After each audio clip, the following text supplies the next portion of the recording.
this is Tom Paul Tipton, your host for the Exchange Podcast. I would like to welcome you back to another episode. I want to take a minute to say thank you to those who support this podcast with your contributions, as well as Living Water Church, where our studios are currently housed in Conway, Arkansas. Also, I would like to invite you to like and share this on FB, and also we are on YouTube.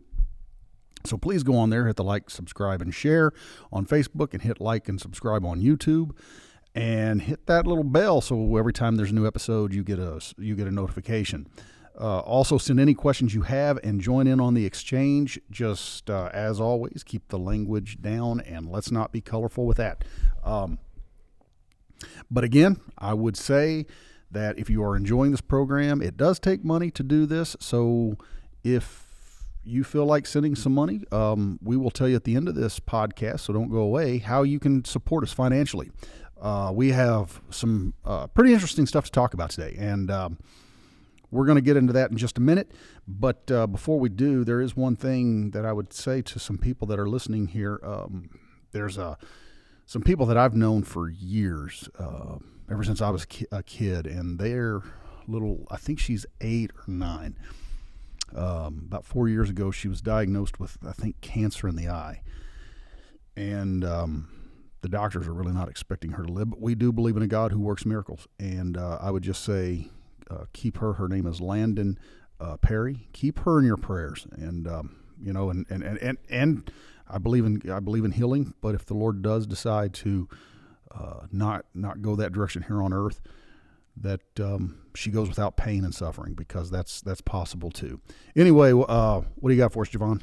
Well, I just wanted to say, guys, it's good to be here in Arkansas. Conway, Arkansas has just been wonderful. We got a major storm apparently supposed to be kicking up. That's what I've been hearing. I'm super excited. For those of you who are baseball fans, guys, we just had opening day. Oh, yeah, huh? It's baseball season. Let's go Redbirds. No, let's go Dodgers. But we'll talk about that later.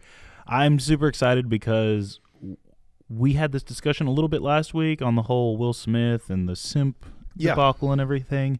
But I want to dive a little bit deeper in on that.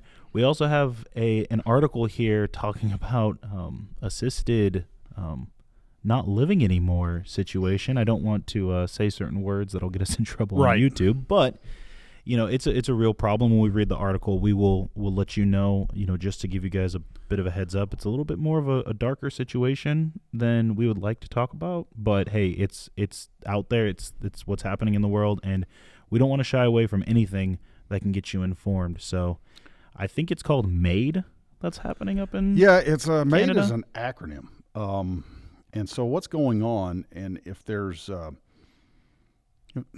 of the, we've been talking about this for I think just about every episode, is how much what we need is revival in this country.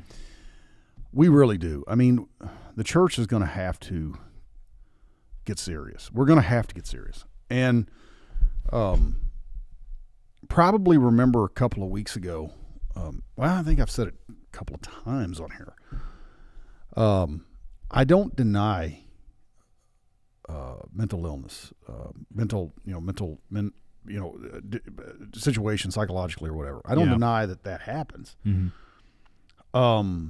But when we've discussed it, one of the things I've said is, people are so open about discussing their, whatever it is that they're dealing with, or maybe they've been diagnosed. Some of them, I think, are just self-diagnosing. They go online, kind of like WebMD. Yeah. And I did that once and found out that I had died like 5 years earlier. Yeah. Right? I remember those days. And so I think they go on WebMD and they read all this stuff, and then all of a sudden they diagnose themselves, and then and we've talked about virtue signaling, and this is the danger of virtue signaling, because it's like, oh, I can now feel like I'm part of, I don't want to say the struggle, because that had to do with civil rights, but part of a struggle. Yeah, wouldn't you say that virtual signaling is I hate using this word, but the manifestation of good intentions leading to hell? Yeah. Look, something that people need to get under control is going on TikTok and saying some buzzwords that your therapist told you that work specifically for you. But then the problem is that they go on TikTok, and I've seen videos like this where they say, something along the lines of, they don't like you, you just have a certain type of disorder or whatever. That may work for you, user 72397. Yeah. But for me, that's it's not always the case, and some people latch onto it so hard that they make that their personality. Right. And then you see these people who are wondering, well, why isn't my life working? Well, it's because you've attached yourself to a personality that's somebody else in the ether of this thing we call the internet. That's right. And you think you're them, and then you're not, and then it's just... Well, that's... you remember Dr. Kevorkian? Dr. Death, as they called him? You remember him? Yeah, I got to look it up, but there's this burger that's named after him because it's so massive and it'll kill you. It'll give you a heart attack. But that's just a side note. That's funny. That's funny. Although what we're talking about is not a laughing matter. No. I'm not laughing about that. But apparently let's see, we're in April, right? Yeah. Oh, wow. So it looks like last month, Canada became one of the few nations in the world allowing medical aid to dying or MAID, which I think is an acrostic for something. I haven't looked that up. For people whose sole underlying conditions is depression, bipolar disorder, personality disorders, schizophrenia, PTSD, or any other mental affliction. Now, I am pulling this from... I thought it was Scott.net. It's SOT.net. SOT.net because, SOT.net is where I pulled this from. And it looks like, I think Sharon Kirkley is the lady who wrote it, and Science of the Spirit. And you can go online and find it.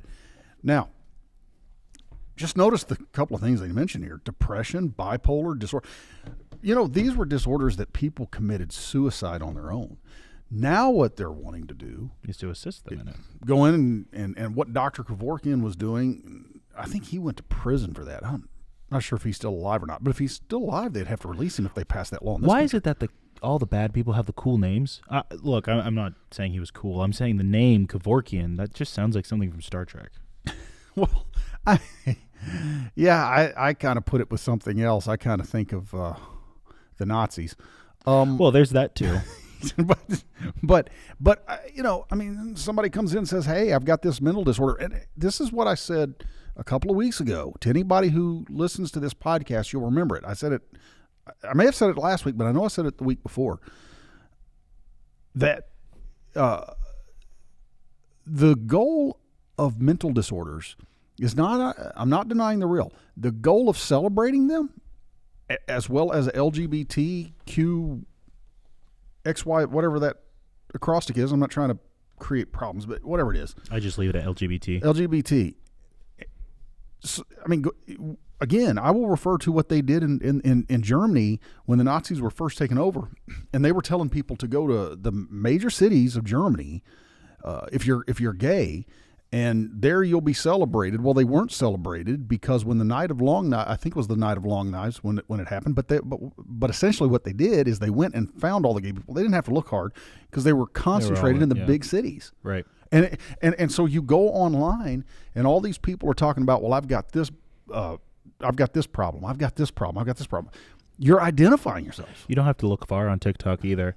And the only reason I say that is because I watch another podcast, You Are Here, with Elijah Schaefer. Yeah. And he's on TikTok, and man, it doesn't take long for somebody to get on TikTok and find this type of behavior of celebrating things.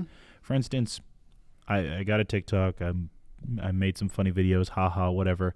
I'm doing it on my own, and I found, man, it is so easy to find people who say, I've got schizophrenia, I'm this personality right now, I'm this going on, I have PTSD, I have this, and they're just like rambling off all these things, and you see it in the comments, where 50-50, it's, you need help, yeah, and the other 50% is, yes, slay, you're doing great, you're doing amazing, and it's like, guys, right, I really think we should talk about this help that needs to be there for them, and it shouldn't be celebrated. It wasn't too long ago that we were talking about this with people who are overweight. It was like, hey, we shouldn't celebrate this. It leads to some messed up things, because when then people, the younger generation is going to get in their head that it's okay to be unhealthy. Yeah. Now look at it. It's evolved into, no. Being this weight isn't unhealthy. It's, I can be healthy and clog my arteries. And it's like, look, you and I are both advocates of, hey, get your health right. Yeah. Go for a jog. Go for a walk. Work out. Lift weights. Do what you can. Just get up and move. If we continue to allow ourselves, and, we live in a society, but, if we continue ourselves to, especially the church too, if we do these things that promote mental illness as an accessory to wear, right, then we're going to have some really huge problems en masse. Well, I do want to make one correction. That law has not passed in Canada 2023, yet. Right? It's 2023, so I looked at that year wrong. It's looking at next year. I would say this: the church has enough. The church has time. It's never too late until God says it's too late. Right. But the church, Christians in Canada, and I think we got some listeners up there actually. Hey, Canada. But they've got to they're going to have to pray. They're going to have to seek after God. The Bible says that if my people, which are called by my name, will humble themselves, will seek my face, will turn from their ways, and then God will hear from heaven. So it's up. The whole thing lies on the church. And I'm saying this because if Canada, our friendly neighbors to the north, are doing this, it's only a matter of time. It's already being discussed here. Well, it's already being discussed. It's that idea that so you have the school of thought that's a lot in my generation, especially, is postmodernism, is this idea of, we can redefine things, and like, does this really mean that? And a joke that me and my cousin always had was, hey, you want to hear a funny joke? Styrofoam cup. And then we would laugh, like unironically laugh at this, because people would ask, why are you laughing at styrofoam cup? We would say, well, it could be anything you want it to be. So it's just, right. And I still laugh at it. It was a fun little inside joke, but it gets to a problem when we're really asking, when you're really asking the question, is this really wrong? Because one of the quotes that Kevorkian had, the famous one, was, dying is not a crime. Yeah. Well, the thing is, look, I can see where and again, I don't advocate this, but I'm going to play the other side for a second, because I think this is important. Why is it a problem for somebody who wants to die to get a little bit of help? Now, I know why from a Christian standpoint, but when we're talking about this, we really need to dig a little deeper into the mindset of a worldly person, a person who doesn't believe in God, and how you and I know that the scripture says that God doesn't want anyone to die. Right. He doesn't want anyone to be separated from him, and does not look too kindly on suicide. No. The church is always condemned, and the reason is we go back to Judas, the story of Judas in the Bible, and one of the things that she points out here is that unlike cancer, where you have a tumor or something there, right? One of the things that she points out is that, with the exception of dementia patients, depression is not traceable. Yeah, it's you can't find it, right?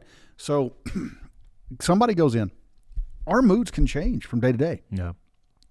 And this is why that the church, we as the church have to have I'm going to say a positive and encouraging word. Look, even if you go to a church where the pastor is preaching, as some people like to say, railing against sin. Growing up in church, I've seen preachers do that. Okay. Just preaching condemnation. And the Bible says there's therefore now no condemnation. Some people ask, well, I don't understand how you can stay in church and stay a Christian, because I've also seen the other side of it. I've seen the grace of God in many, many instances. Yeah. And depression is something because I am a musician. I have an arts side. There's something about people that have that arts ability, creativity. Let me say that. You have the creative side of it, and I'm not necessarily saying I'm a creative musician, but I'm also a preacher and a minister. So I have to be creative in delivery skills. Yeah. Just across the board, right? So there's something about people that are creative that deal with depression. Yeah. Now, for me, thankfully, and I talked about this Sunday a week ago. I preached at the church here in Conway, and one of the things that I said was that, Jesus, when he casts out legion, he says it goes to and fro, and when it doesn't find anywhere, it goes back to the original house, and if it finds it empty, because we have to fill up our minds with the things of God, because if we don't, depression comes and goes. Let's look at let's look at a few people. Thank God that this law was not enacted. Abraham Lincoln suffered with depression. Yeah. Winston Churchill suffered with depression. In fact, Winston Churchill called it the black dog. And then Charles Spurgeon, who they call the Prince of Preachers, he suffered with depression. But let's just look at Abraham Lincoln and Winston Churchill. If they would have given into the depression, or they would have committed suicide, If they were successful, yeah. what would have happened? Well, God's always got someone in the wings, right? But I mean, listen, one of the things that we need to tell people is that we need to, it's hard. I haven't suffered from depression, so a lot of people are going to write me off because of that. Yeah. However, I have been in a dark place here or there. I don't, that long-term depression that people, I think, we're talking about, that kind of sticks with you, that you just can't run away from it. Right.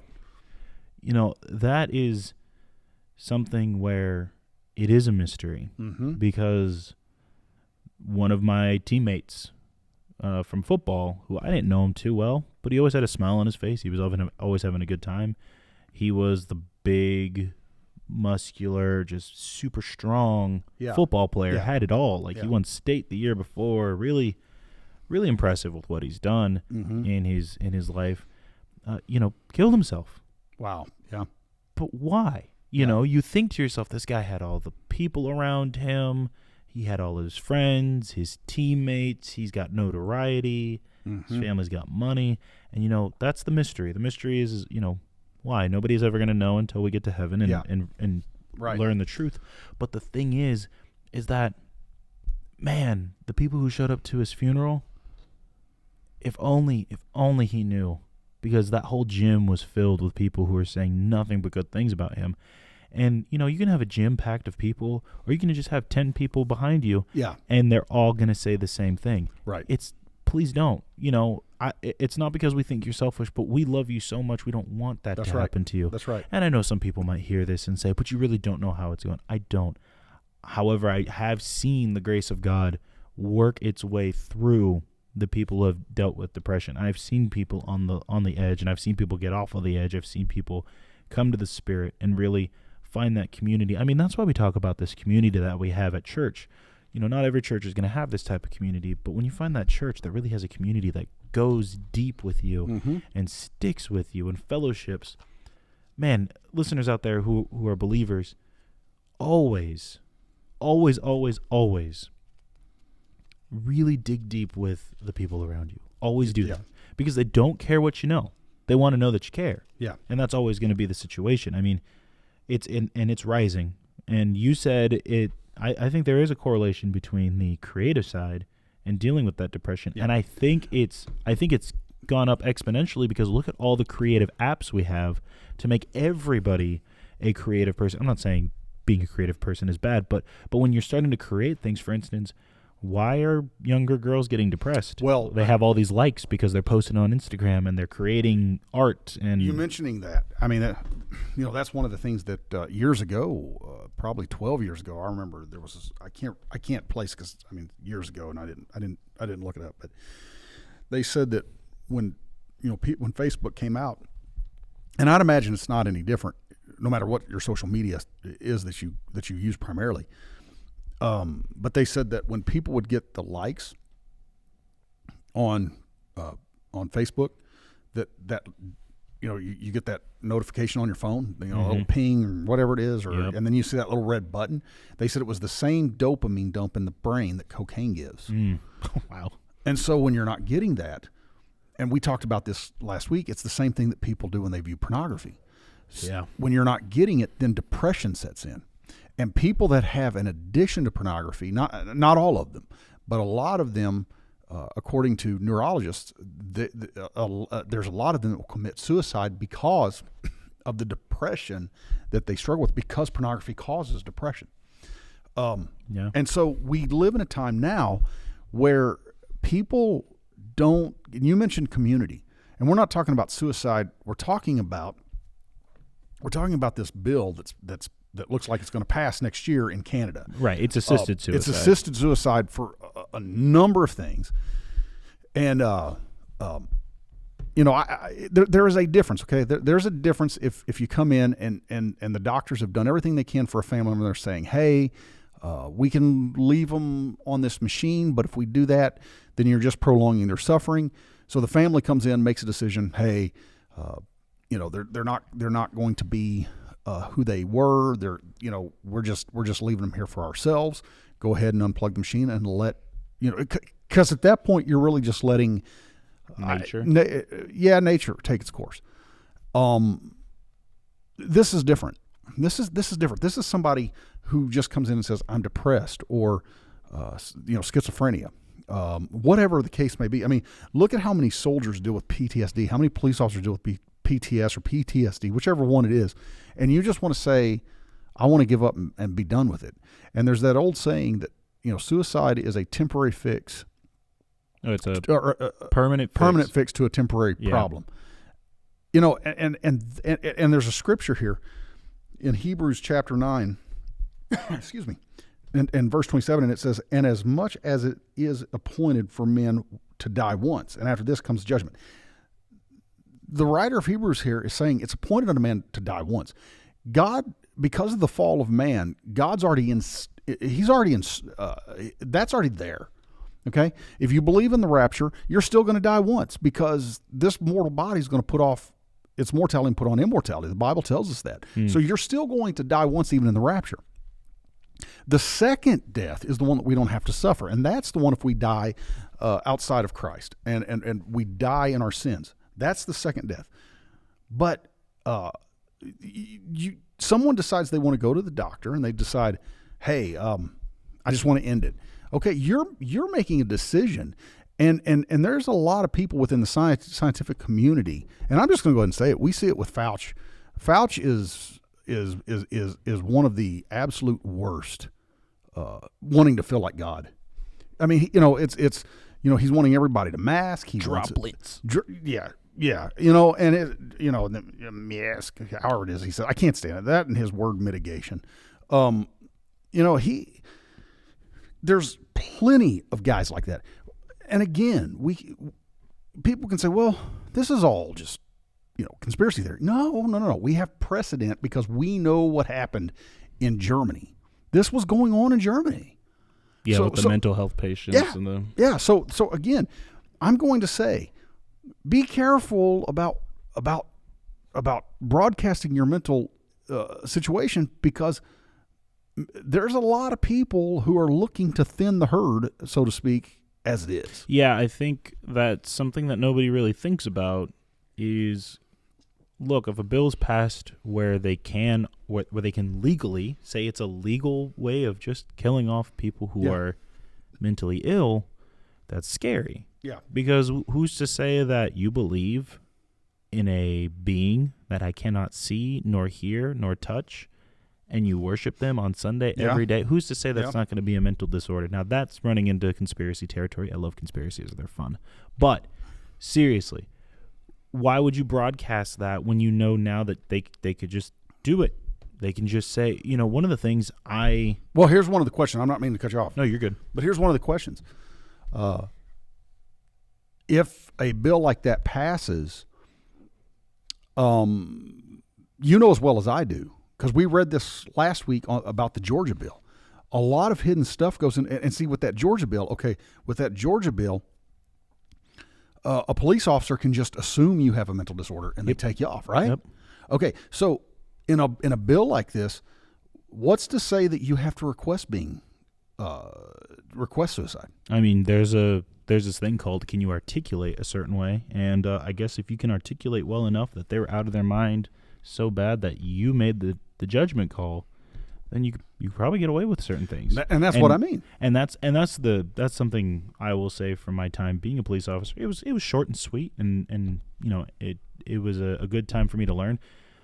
But guys, the government isn't on your side, and I hate to sound like that guy, but if they can articulate well enough, meaning if they can put words in a certain combination, they can get you. Right. And it's not all fun and games, and that's not cool, especially when you have bills like these in Georgia and up in Canada. Look, why are we talking about Canada? It's because it's so close, but we already talked about it with Georgia.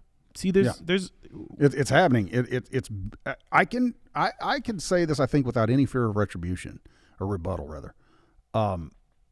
It's being discussed in this country. Oh, for sure. I would go out on a limb and say it. Well, isn't it? I could have swore euthanasia was. Well, I mean, that's what Kevorkian was doing, right? Yeah, I could have swore that was like a big talk at least in the Pacific Northwest, because that's. Well, I mean, they I don't know that. I remember that being a talking point at one point with the Pacific Northwest and. Now, Oregon and Washington. When I was younger, and I wanted to be in the music business, and I thought about working as a manager, I thought about getting a bunch of Asian kids and calling the name of the band Youth in Asia. Oh, man, I hate you so much. I really did. That joke was said so many times. I remember as soon as I got to youth group, I was a freshman. One of the seniors comes up to me and says, "Hey, do you like euthanasia?"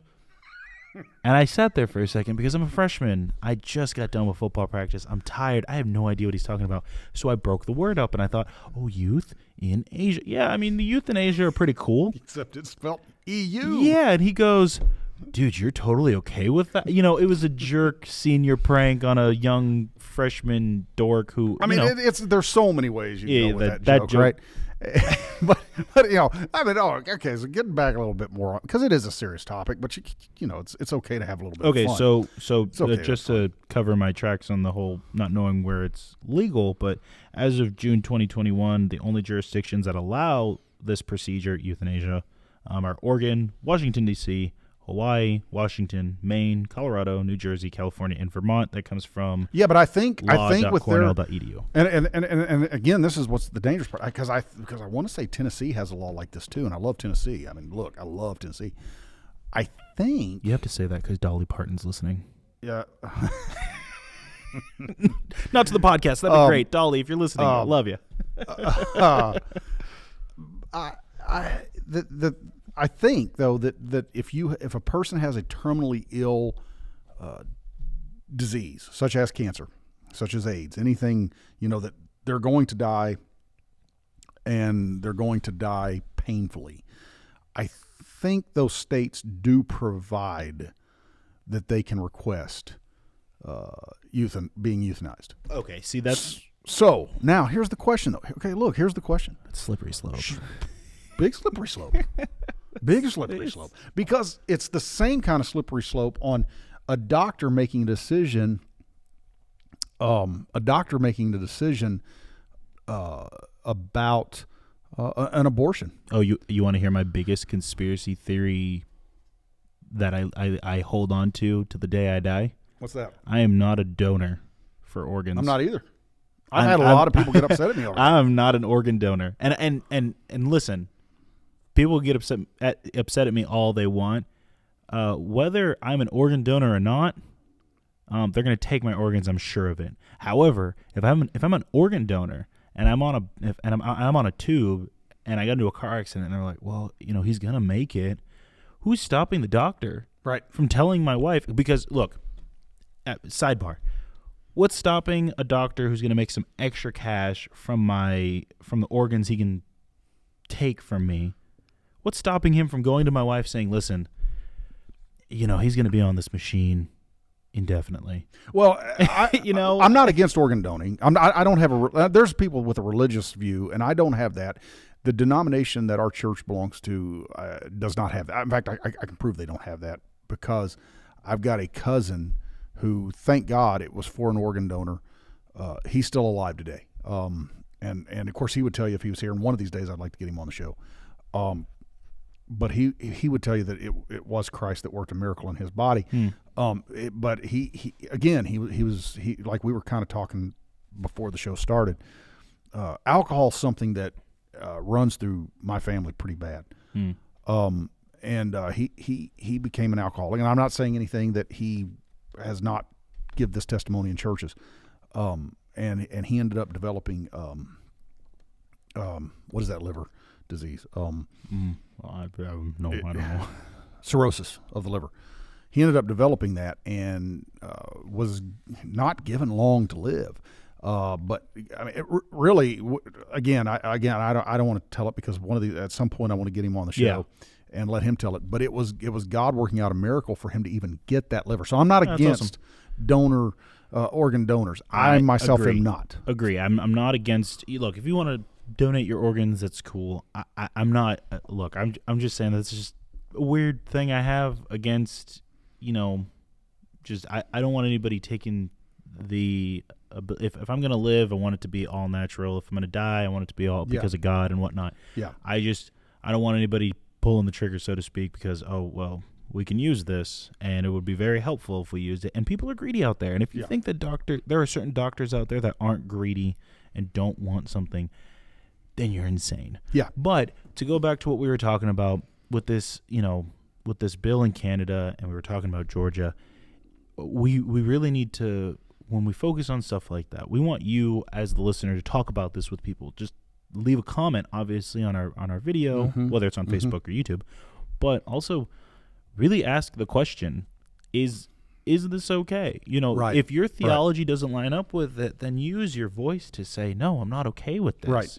Follow your convictions. And if you aren't a believer, I'd like to hear your position on, allowing people to just do that and to get rid of themselves, because I truly believe that every person on this planet deserves the love of God, the grace that he has. It's the mercy that he has is for everybody. And you can't do that if people are just speaking up and saying, I have this disorder, and then somebody comes in and says, hey, let's take care of that. Okay, well, let's point something out here just a minute. Let's go back to, and if you didn't, go back and listen to our show, wasn't Drive-By Truckers, that's a band. What did we call that one? The Great White Truckers? No, I don't think it was called the Great White Truckers. What did we call that show? Oh, man. Anyway, it was about when the truckers in Canada were that was not a racist joke. Because Canada's called Great White. The Great White North, but it was called, on my computer, it's called something Truckers. I just named it Honk Honk. Okay, okay. Yeah, Hong Kong, that's right. And we actually had a woman, if she's still listening, hey, it's good to have you. Good to have you. We and we would love to. Again, she's another one that we've reached out to. There's a couple of them that we're considering having on the show. I think I have the messages here. I'll pull it up. And Trudeau said about all those truckers that they were the outer fringe of society. Okay, when you say someone is the outer fringe of society, that really has one implication, right? That there's some mental illness there. There's some mental disorder there. So can you imagine if the government has that kind of authority? They could arrest all those truckers, and can you? I mean, what do you got? Genocide? I mean, again, it's a hypothetical question. There was once a hypothetical question. There was once a guy in history who had a couple of speeches about how people were mentally enfeebled, and cockroaches, and rats, and he would wave his arms frantically. He'd just go off. I mean, he took a craziest mustache I ever saw in my life. That mustache had potential, and then just plummeted. He said that his mustache in 10 years, every man in America would wear one. Or no, every man in the world would wear one. Thank God that mustache died with him. Dude, could you imagine? Could you imagine people rocking the Hitler stash? That's what they think would have been cool. Hey, and don't get me wrong. Listen, that was like one of their biggest things was that whole propaganda train. They were really good with the tailoring and getting everybody to say, "Hey, look, those uniforms are pretty sharp over there." You go, boss. I'm telling you, man. How could? Yeah, look, if you were Hugo Boss, I'm not knocking it, but they are the ones who made the suit. We're not into canceling, so if you want a Hugo Boss, go buy a Hugo Boss. Go buy 5 of them. We're not sponsored by Hugo Boss. No, we're not by any means necessary. So no. I wanted to point out that it was Heather Love Wright from Facebook who talked to us. She works for the Department of Transportation, particularly between United States She didn't and mind us calling her name? Mexico. Well, I can always go back and... I don't want to get someone into trouble because I don't remember her saying that we could call her name. But,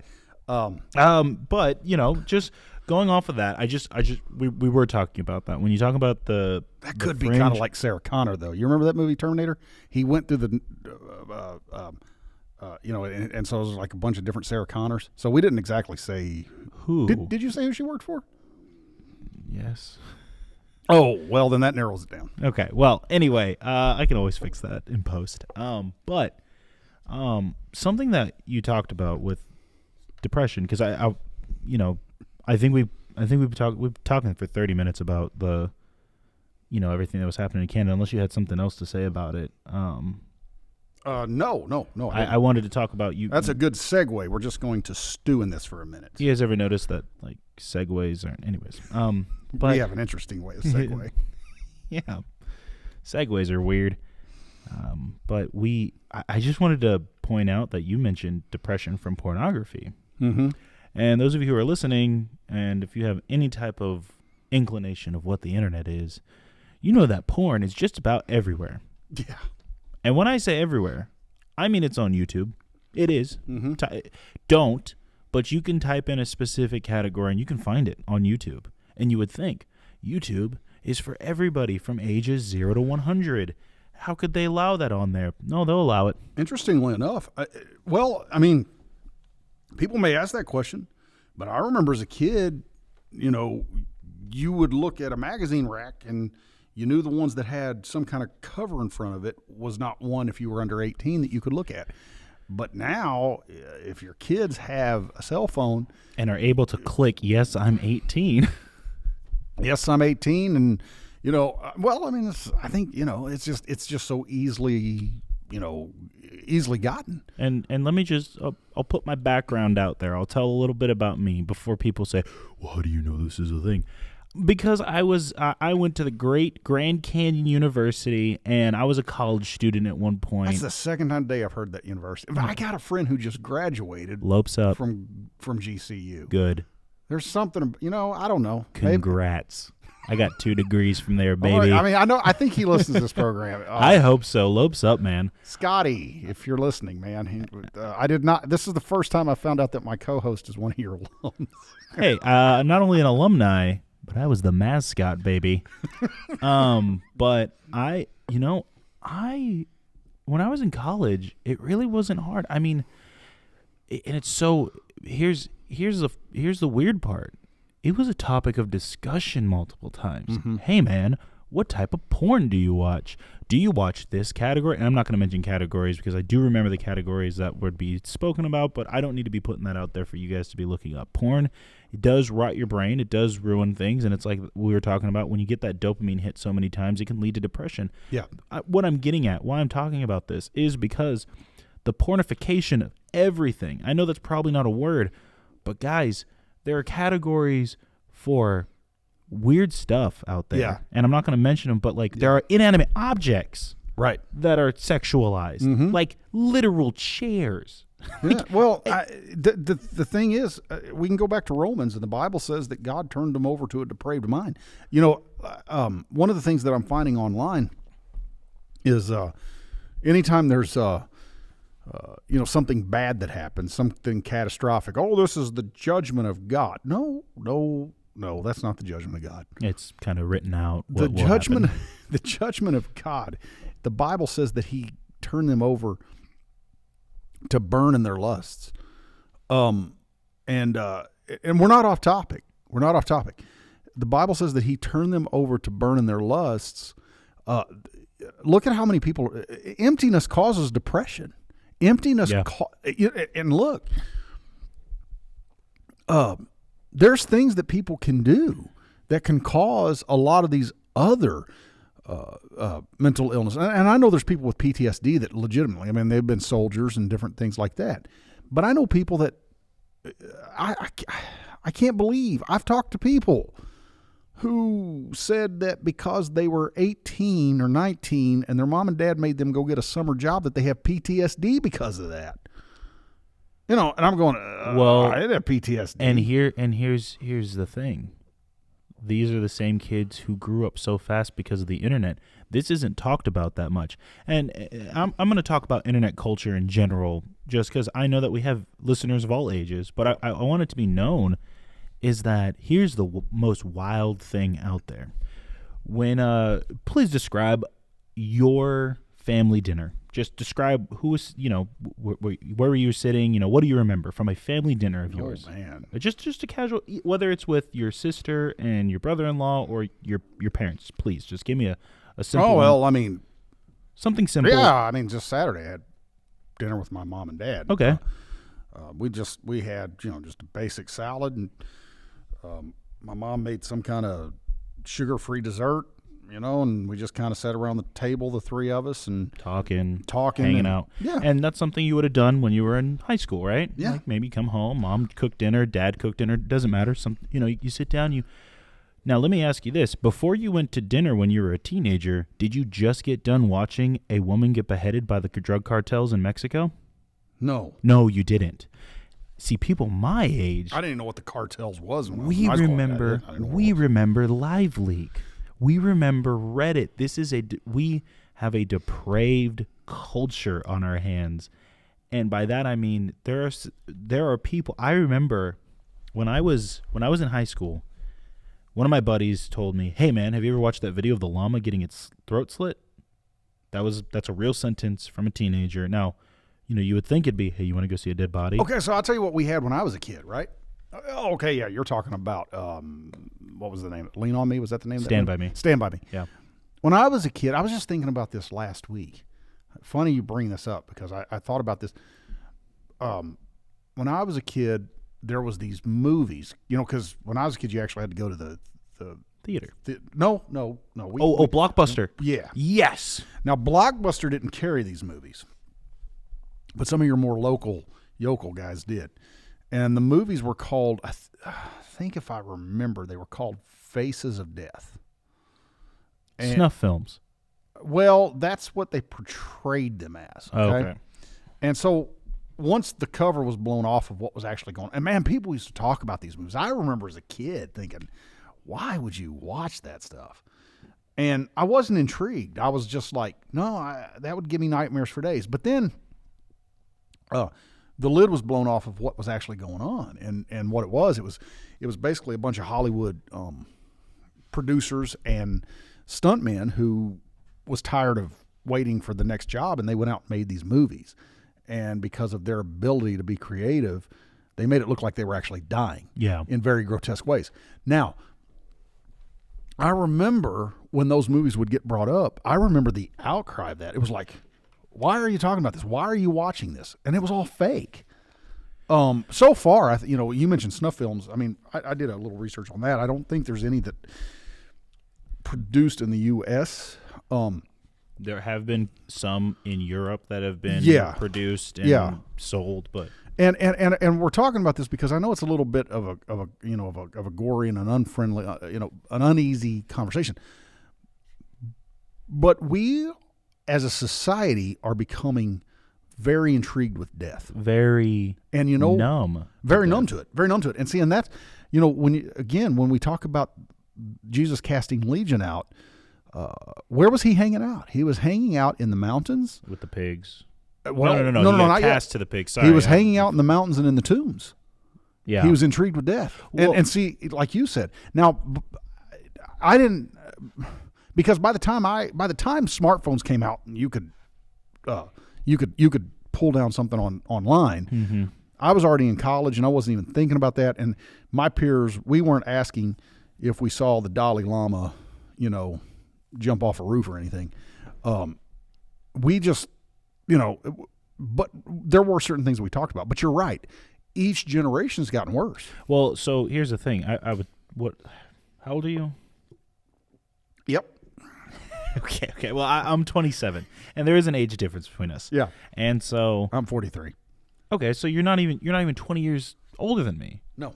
You know, you are you're not even 20 years older than me, but you can relate more to the generation 20 years older than you more than I can relate to you. Well, yeah, because not a whole lot had changed. Right. And so what I'm getting at is that my generation, and some of them wear it with a badge of honor, and guys, it's not something to wear with a badge of honor.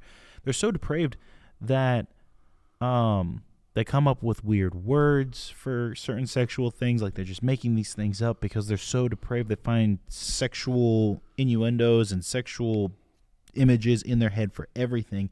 And don't get me wrong, I have fallen into that trap. It is not something you want to do, but it's one thing to come down from the dinner, come down from your room to the dinner table to sit down and talk with the family about, hey, what happened, sport? And you actually want to open up and talk instead of, hey, JaVaughn, what happened for you today? Obviously, 14, 15-year-old me isn't going to say, well, I just watched a woman get beheaded on the internet. Right. No, you ball it up and you put it away because that's something no one's talking about. And parents today, those of you who are listening who are parents, I would really highly recommend that you get over your fear of your child's privacy. When it comes to the internet, nothing should be private from you of what your kids are seeing on the internet, because that is something that has messed me and a bunch of my other friends up. I don't think a kid up to a certain point even has a business with a smartphone. No, not whatsoever. I mean, like at all. That's none of my business what parents let you do. And yeah, we talk about this all the time. Make your own decisions, follow your own convictions. But those of you who are believers especially, if you're listening to this and you're a firm believer in God, truly watch what your kids are looking at, because some of the kids I talked to growing up were the pastor's kids. Hey, did you watch that video of them mowing down pigs with a 50 cal machine gun? You would think, but okay, mentioned because I'm a preacher's kid. Now I didn't do that so much. I really didn't. I'm not saying all preachers' kids. A lot of preachers' kids. Well, no, I'm saying this because I was raised around preachers' kids. I mean, we. I'm not saying this because I think we're special. We kind of are, but no.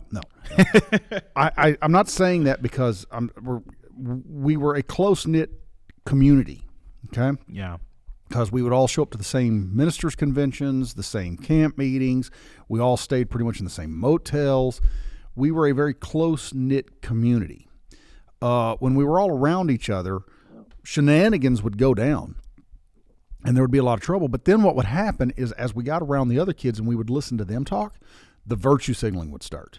Oh, I can identify with that. Hey, have you da-da-da-da-da? And then that kid would go off and start researching that themselves so that they would have something to talk about the next time we all got together. Yeah, and that's where it comes into play of parents. That's your job to deal with that. Yeah. Because your kids are going to hear things out in the real world. You can't. It's going to be really hard to stop people from saying, hey, did you see Will Smith hit Chris Rock? I'm so tired of it, but I just brought it up once because I wanted to make sure that we can get that in the algorithm. That's a joke. But, and then you have to tell them. And I was talking to one of my kids at school. I work with kids with special needs, but I remember just making it clear, hey, listen, doesn't matter how much money you have, doesn't matter who you are, you can't act that way. Right. That is not a behavior unbecoming of a man or a woman in society that is anyway good in any shape or form. So that's up to the parents, and it's up to reasonable adults to instill good morals and values into kids. But when you have a generation, now multiple generations, that are so privatized to themselves, because here's the thing, this all wraps around this internet culture of, I don't need to tell people what I'm struggling with. Right. And because I can find it on the internet. It's not a struggle if I can access it. A struggle is where I'm deprived of my carnal desires. And, having fellowship with people, again, this all comes back to that community, that fellowshipping with people. Being able to fellowship with Thomas and Pastor Chris and my friend Chandler, being able to fellowship with them and tell them, I'm struggling with this because I don't want a depraved mind. I don't want to over-sexualize everything. And if you look, and here's what I'm getting to. You get to things like Florida, where they have a bill where they say, listen, we don't want to talk about sex with children from ages blank to blank. and I don't listen. If you haven't read that bill and you say, I'm against it, you're dumb. And if you've read that bill, and when I say dumb, I really mean like if you haven't read it and you're just against it, you're dumb because you're not getting yourself informed. And if you've read it and you're against it, then you're okay with grooming children, because nobody should be talking about sex, whether it's straight or gay. Yeah. It should be, what's 1 + 1? What color is this? Right. Red. Good Exactly. job. How do you tie your shoes? Mm-hmm. You don't spit on somebody. Tommy, quit hitting Mary. You shouldn't be doing these things. Oh, hey, Mr. Iversen, what did you do this weekend? I spent time with my wife. Yeah. I spent time with my friends. Other than that, they don't need to know my business. Well, you mentioned something that actually, because when I was a kid, growing up in church and growing up in youth church, youth service, youth group. I'll get these words right. Youth group. He was a pastor's kid. We, that I remember one of the things that youth leaders would always talk about was, at that time, the common thing is that kids would talk to their peers, and they wouldn't talk to their parents, they wouldn't talk to their pastors, they wouldn't talk to their leaders, they wouldn't talk to older people, the people that could actually help them, right? Yep. The Bible talks about the gray hair, and that why it's necessary. It's very necessary. Because older people, gray hair represents wisdom, is what it does. It represents that that gray hair was attained for some reason. Okay. And so they have this way of saying, I remember a pastor at a church that I worked at in Tupelo. And he said he was struggling with something, and it was brought up in his, and it wasn't something sexual, but it was something that someone had said to him, and it really bothered him. And his grandmother come in and said, "I can tell something's wrong with you." Said, what's bugging you? And he said, grandmother said, "I really don't want to talk to you about it." He said, "It's kind of personal." And he said, "It's not something I'd feel comfortable." She said, I think she's the one who said, "Well, does it have something to do?" I think her words were the birds and the bees or something like that. Yeah. And he said, I kind of blushed and smiled and said, "Yeah." She said, every generation thinks they invented sex. And she said, when I was a kid, we all struggled with the same stuff. She said, but the difference was, those of us that stayed away from it and shunned it, we did it through prayer, we did it through church, we did it through Bible reading, and we did it through confiding in people we could trust. Yeah. And, so a lot of people, I remember them talking when I was a kid, hey, go talk to somebody. But you just said that even a lot of the people when you were growing up wouldn't talk to other people your age. You were talking to, going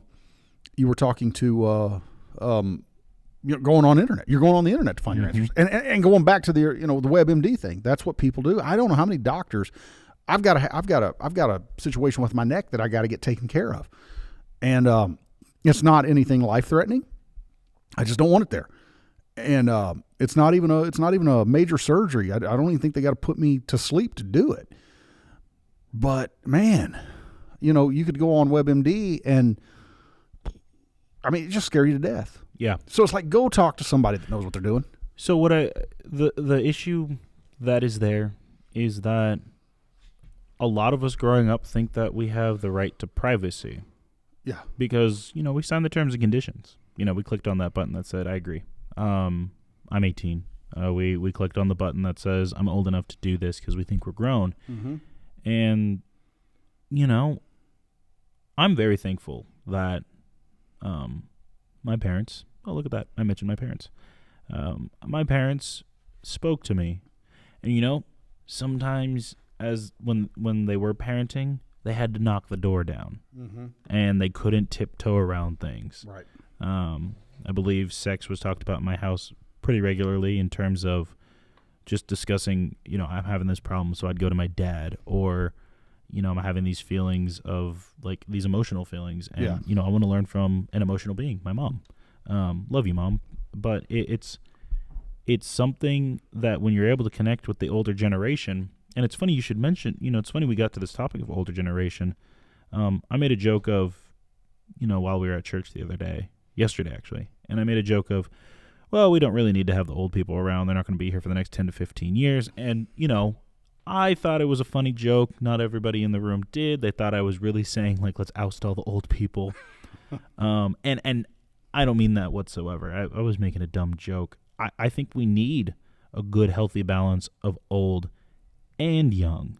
When it comes to backgrounds, I think we need it all. I think we need a rich man, poor man, and not necessarily like that, but, I think we need an old man, a young man. Right. And I think we need, the Bible talks about, I want to say in Titus,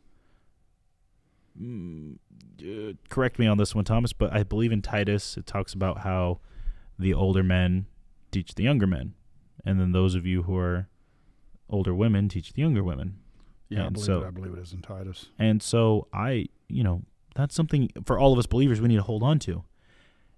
And with the internet, what it does is that it creates these little cubicles that we have in our pockets, these phones, and I don't need, it makes you think in your brain. I don't need dad. I'll just go to Google. Right. I don't need mom. I'll just go to Google. I don't need a girlfriend. I'll just go to Twitter. Yeah, and you got to make certain, because that's the thing. It's like, parents, if they're not careful, it's the kid. There may be some things the kid feels ashamed to come talk about. Yeah. And that's where you just always got to let them know that open door's there. Right. And again, and I, not to cut you off, but one of the things I want to, because what we're talking about is this bill in Canada. All of this stuff that we talked about leads to because it leads to these. Why? Because Romans tells us, be not conformed to this world, but be transformed by the renewing of your mind. All of these problems have to do with your mind. Yeah. Now, am I saying that maybe you shouldn't go to a psychiatrist and maybe you might need some medication? Maybe. I'm not knocking that. But what I am saying is a lot of my depression, not always, but a lot of it was because I was being disobedient to what I knew the Spirit of the Lord was telling me to do. Because the Spirit of the Lord will always tell you to do the harder thing. Why? Because he desires obedience rather than sacrifice. He's going, a lot of times, but the problem is the dividends pay out. Yeah. And so what I would find out is when I'd step back and relinquish and be obedient to the Spirit of the Lord, the depression would lift. Yeah. Well, you think about it. When you're able, for those of you who are believers, listen to Thomas and know the truth comes from the Word, and hold on to what he just said. For those of you who aren't believers, and I'm speaking to anybody who's not a believer listening to this, one, the Exchange Podcast loves you, and I mean that in a brotherly love. Yeah. Meaning I want to do everything I can to help you. I cannot give you the love that you may be looking for that God has in His hand. But we want you to know, go get help. Yeah. You can get help. That's fine. That is totally 100% okay. You are not weaker for it. The only thing I would ask is that do not broadcast.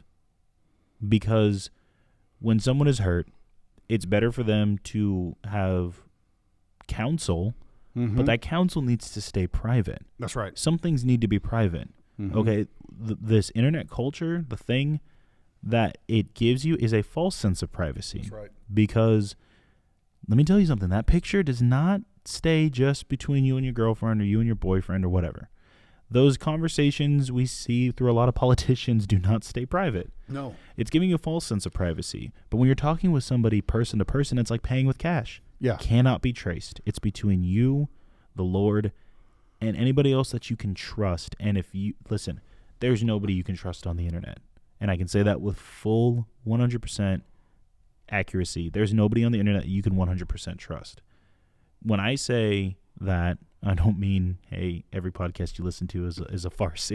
It's mainly on the internet, you can talk to me, we talk and hang out, but in person, you're really going to get that interpersonal relationship. And that's why put the phones down, close the computers, turn off the game, go for a walk, get outside, talk to people, get that vitamin D from the sun, really get those nutrients that you need. I mean, it's all about diet too, right. But this all leads to that bill that we were talking about.